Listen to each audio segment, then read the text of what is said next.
कक्षा 10 त्रिकोणमिति। हम सबसे पहले त्रिकोणमिति के बारे में जानेंगे। अच्छा, इस जगह त्रिकोण दिया हुआ है, त्रिकोणमिति। त्रि मतलब क्या होता है?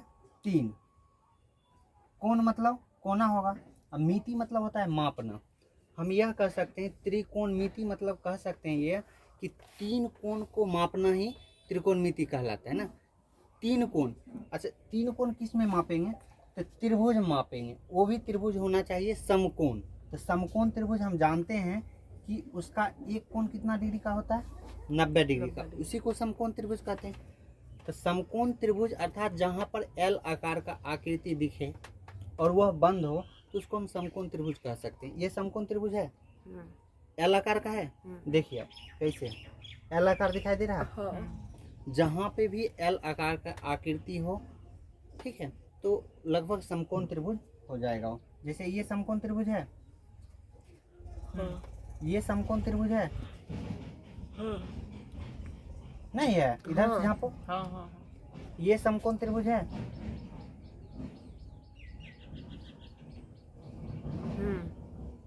है समकोण त्रिभुज। अगर समकोण त्रिभुज और बेहतर से जानना चाहते हैं तो आपको चांद की आवश्यकता पड़ेगी। ज्योमेट्री बॉक्स में चांद होती है, उसको आप पकड़िए और 90 डिग्री, 0 से लेके 180 डिग्री तक रहता है। बीच में चलिएगा ना, बीच में जिस तरह इस तरह अगर चांद है तो इस तरह से चांद बना हुआ रहता है, ठीक है। यहाँ 0 डिग्री से चलता है और ये कितना डिग्री तक जाता है? 180 डिग्री तक। और ये भी इस जगह 0 डिग्री से चलता है तो इधर 180 डिग्री तक रहता है, ठीक है। तो आप बीच में देखिएगा, यहाँ पे बीच में, तो यहाँ पे 90 डिग्री रहता है, ठीक है। तो आप हर एक मतलब चांद में क्या करिए, नाप लीजिए अच्छी तरह से, आराम से इसको इस तरह से नाप लीजिए। और नापने के बाद यही त्रिभुज जो बनेगा, ये त्रिभुज क्या बनेगा? समकोण त्रिभुज। तो हम ये कह सकते हैं जिस त्रिभुज का एक कोण 90 डिग्री का हो उसे हम क्या कहेंगे? समकोण त्रिभुज कहेंगे। तो त्रिकोणमिति केवल और केवल समकोण त्रिभुज पर आधारित है। इसको हम केवल और केवल समकोण त्रिभुज पर ही बनाएंगे, ठीक है। तो इस जगह हम जो कहते हैं कि त्रिकोणमिति यानी तीन कोण को मापना ही त्रिकोणमिति कहलाती है। तीन कोण को हम किस किस तरह माप सकते हैं? जैसे तीन को कोण हुआ, ये मान चलिए त्रिभुज हुआ, त्रिभुज है ना ये, तो हम इसमें किस किस तरह से नाप सकते हैं? एक हो सकता है ऐसा भी, कोना भी नाप सकते हैं। ये कोना है, तीनों कोना है ना, तीनों कोना को नाप सकते हैं। ये भी हो सकता है, ये भुजा देखिए, अगर ए बी सी कोई त्रिभुज है तो इसमें एक भुजा ए सी है, एक भुजा ए बी है, एक भुजा बी सी है, तो इसमें भुजा को भी नाप सकते हैं। तो त्रिकोणमिति की शुरुआत जो करेंगे, यानी 10th क्लास में 8.1 चैप्टर जो है, उसमें अगर हम शुरुआत जब करते हैं तो उसका 8.1 चैप्टर हमको यह सिखलाता है कि केवल और केवल उसमें भुजा का माप किया जाता है। किसका माप किया जाता है? भुजा का। 8.1 जब हम चलेंगे तो 8.1 में केवल और केवल किसका माप किया जाता है? भुजा का, ठीक है। त्रिकोणमिति में 8.1 चलेंगे तो केवल और केवल किसका माप किया जाता है? भुजा का। कोई दिक्कत? तो भुजा, कोण, शीर्ष ये समझते हैं। जैसे कोई त्रिभुज है, दिखाई दे रहा है, उस पे दिखाई दे रहा है, तो ये कोई त्रिभुज है, इसमें बोलेंगे भुजा, भुजा बताइए इसमें भुजा कौन कौन है? तो कोई त्रिभुज है ए बी सी, कोई त्रिभुज है, तो इसमें भुजा जो होगा, तीन भुजा होगा। त्रिभुज में तीन भुजा, तीन कोण और तीन शीर्ष होते हैं। तो उसको हम पहचानेंगे कैसे? तीन भुजा जो है, एक भुजा ए सी है, ए से सी तक, या इसको सी से ए तक भी कह सकते हैं। एक भुजा बी सी है, बी से सी तक या सी से बी तक, और एक भुजा क्या है? ए बी है, यानी यहाँ से यहाँ, यहाँ से यहाँ, यहाँ से यहाँ, तीन भुजा है। कोई दिक्कत? तीन कोण भी है। तो जिस जगह, जैसे कोण हम बता रहे हैं, तो कोना कहाँ बना रहा है? इस जगह ये बना रहा है कोना, यही ना कोना बना रहा है। एक कोण ये बना रहा है, एक कोण ये बना रहा है। तीन कोण भी होते हैं, तो तीन कोण दिखाई दे रहा है, तीन कोण भी दिखाई दिए। तीन शीर्ष भी होते हैं। शीर्ष किसको कहा जाता है? जहाँ पर दो भुजा आकर एक जगह मिले ना, उसको शीर्ष कहा जाता है। जैसे यहाँ से ये भुजा चला, यहाँ से ये भुजा चला, इस जगह कर दोनों एक जगह मिला है। कोना तो अंदर में बना है, कोण जो है अंदर में बना है, लेकिन मिला है इस बिंदु पर, तो इसको शीर्ष कहा जाता है। यानी हम ये कह सकते हैं कि जिस जगह दो भुजा आकर मिले ना, उसको क्या कहते हैं? शीर्ष। कोई दिक्कत? यहाँ पर ये कह सकते हैं कोना जो है, ये कोना हो गया, शीर्ष हो गया। अब भुजा को हम ये कह सकते हैं कि ये यहाँ से लेकर यहाँ तक, इसको क्या कहेंगे? भुजा ना। तो शीर्ष की बात करेंगे तो शीर्ष ए, शीर्ष बी, शीर्ष सी, या कोण में बात करेंगे कोण ए, कोण बी, कोण सी।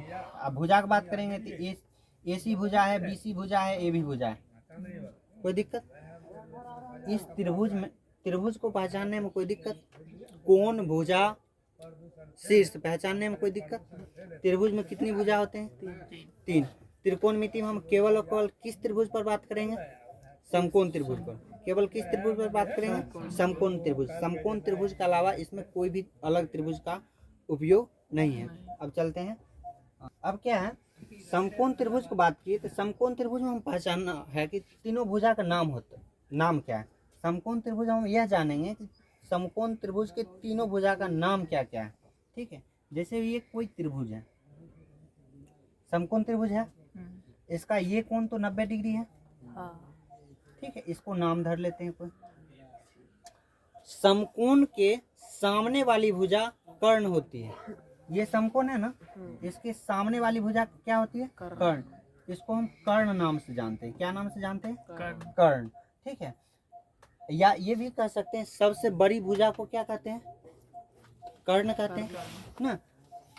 सबसे बड़ी भुजा को क्या कहते हैं? कर्ण कहते हैं। इसको इंग्लिश में हाइपोटेनुअस कहते हैं।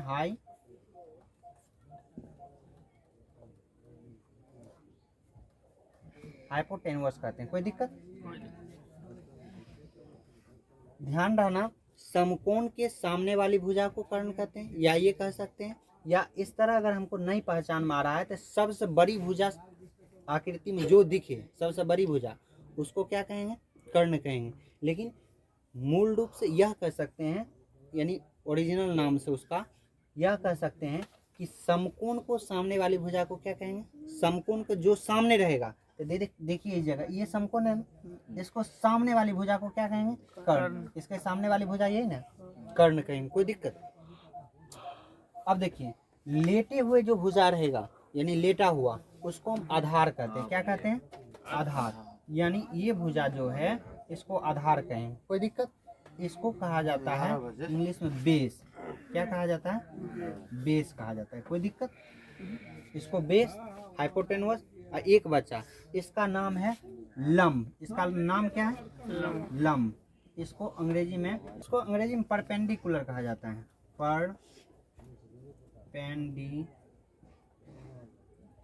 क्या कहा जाता है? परपेंडिकुलर।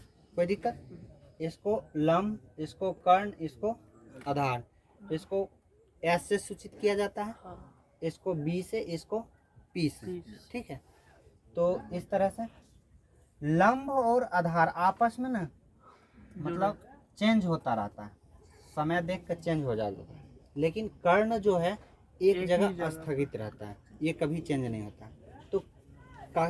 तो कैसे लंब और आधार कैसे चेंज होता है, इसके बारे में हम जानते हैं। देखिए, ये कोई त्रिभुज है ना।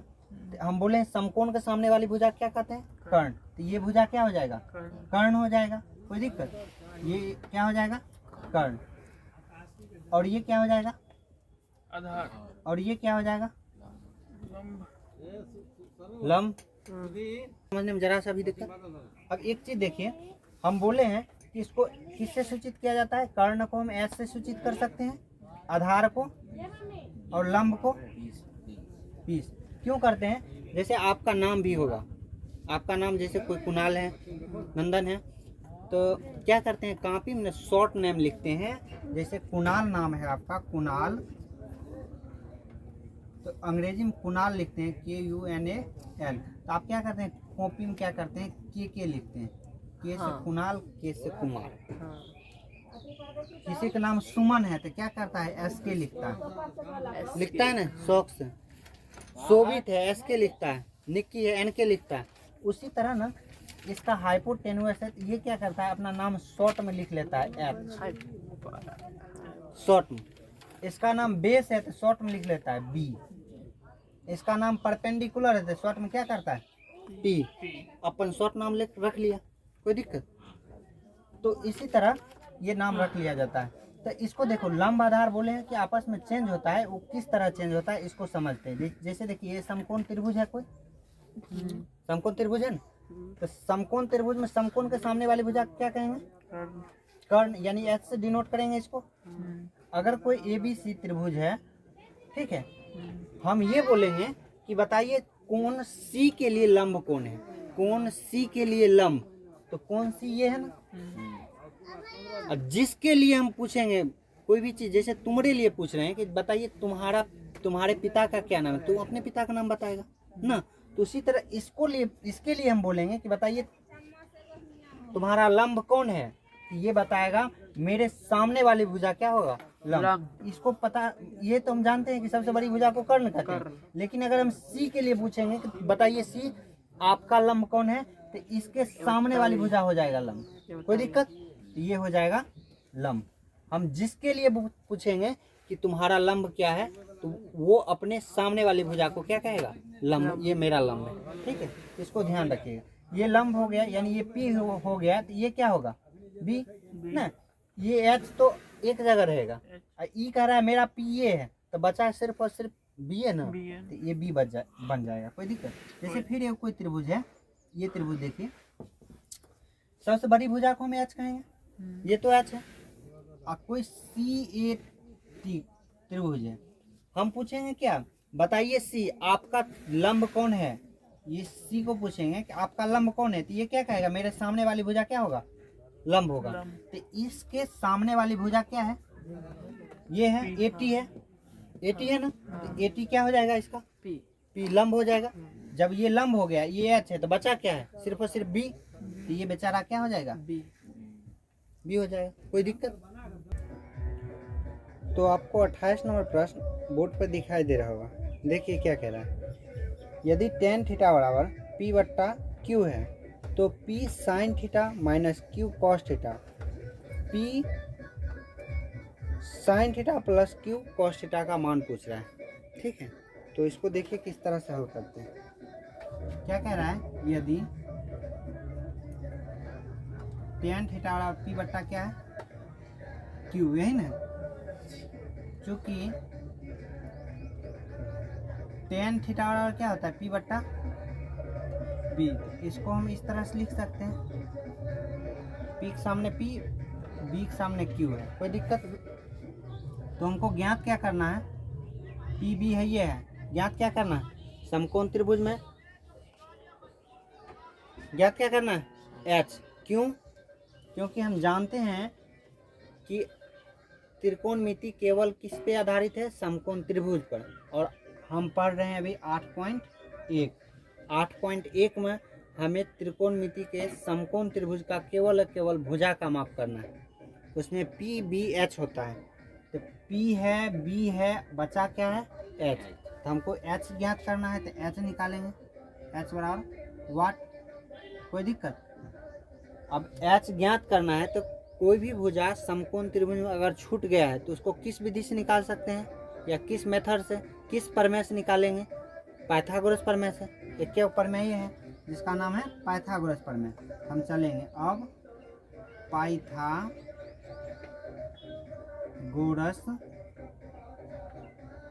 प्रमेय। कोई दिक्कत? पाइथागोरस प्रमेय देखिए, H स्क्वायर बराबर होता है P स्क्वायर प्लस में, यही ना होता है। देखिए H स्क्वायर, P के सामने है क्या, P है, इसका स्क्वायर, B के सामने क्या है, Q। जिसके सामने जो दिखे उसको रख देना, कोई दिक्कत?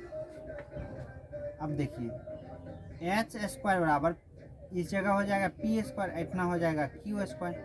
ये तो जुटेगा ना, वैसा ही रहेगा, इधर स्क्वायर में है तो इधर किस में जाएगा। यहाँ तक समझने में किसी को जरा सा भी दिक्कत है तो बोलो, कोई दिक्कत ना। अब आप देखिए प्रश्न क्या रहा है, तो देखिए प्रश्न क्या कह रहा है, तो कह रहा है कि P sin theta minus Q cos theta बट्टा P sin theta plus Q, यही नहीं कह रहा है, यही कह रहा है। पी के सामने पी लिखेंगे। साइन थीटा क्या होता है? पी बट्टा माइनस क्यू, है ना। अब देखिए क्यू कॉस थीटा क्या होता है? बी बट्टा, कोई दिक्कत? पी साइन थीटा क्या होता है? पी बट्टा प्लस क्यू बी बट्टा। यहाँ तक समझने में किसी को दिक्कत है तो बोलो, बस। कोई दिक्कत? देखिए अब ये पी, इस पी का मान देखिए कितना है। ये पी प्रश्न का है ये, और ये पी साइन का जो निकलेगा वो है। तो इस पी का मान कितना है? पी है। तो इस जगह पी। एच का मान देखिए कितना है? एच का मान जो है वो है P square plus Q square, वो भी है रूट में। यहाँ तक समझने में दिक्कत है? वहाँ दिक्कत है? ये पी इसका है, बीच में माइनस का चिन्ह है यहाँ, तो माइनस डालेंगे। फिर क्यू है तो क्यू। अब देखिए बी का मान कितना है? बी का मान क्यू है ना, क्यू। आप एच का मान देखिए, एच का मान पी स्क्वायर प्लस में क्यू स्क्वायर। इसमें भी कुछ नहीं करना है, मान देखिए चुपचाप जो कह रहा है और उसको रखते चलना है। जो कह रहा है उसी तरह, माइनस है माइनस, प्लस है प्लस, गुना है गुना, भाग है भाग, आपको जिस तरह है उस तरह आप लिखते चलिए, कोई दिक्कत? अब बट्टा है, इसको हम बट्टा में धर लेते हैं। फिर देखिए पी है, इसको सेम चीज आएगा क्योंकि ऊपर नीचा सेम है, सेम चीज आएगा। इस जगह भी लिखिए पी बट्टा में आ जाएगा root under P square plus में क्यू स्क्वायर।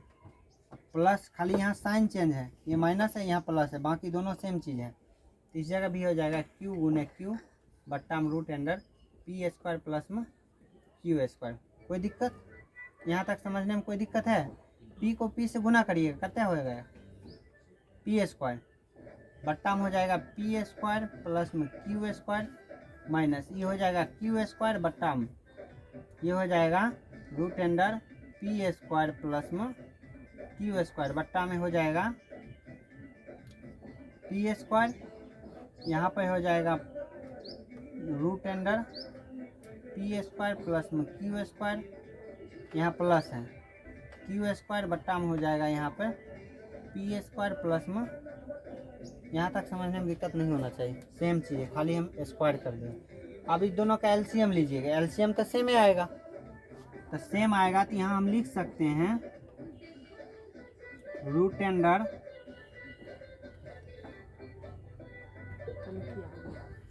यहाँ पर हम लिख सकते हैं पी स्क्वायर प्लस में क्यू स्क्वायर, इसका एलसीएम आ गया बट्टा में।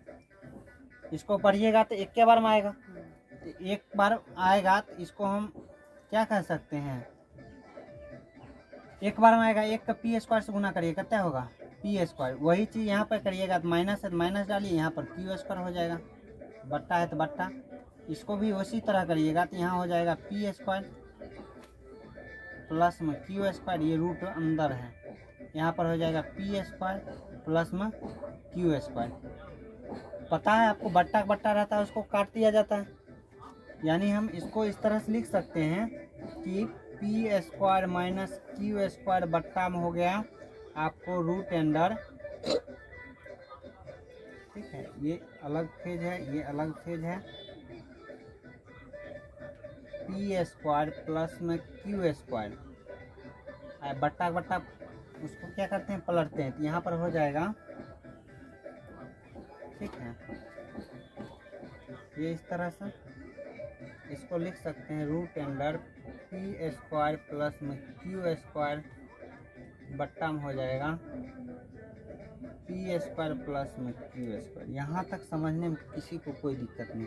देखिए ये दोनों तो सेम आएगा, अब बट्टा बट्टा नीचा वाला क्या करते हैं? पलट देते हैं, यानी ये जो नीचा में है ये कहाँ चल जाएगा? ऊपर में। Root under P square plus Q square, root under P square plus Q square ऊपर में, और ई वाला जो चिन्ह है ये क्या हो जाएगा? नीचा में धर दिए, कोनमा कोनमी सेम चीज़ है, कट गया। आप कहिएगा सर जी हो तो सेम है, काट दीजिए, लेकिन यहाँ पर क्या है? यहाँ क्या है?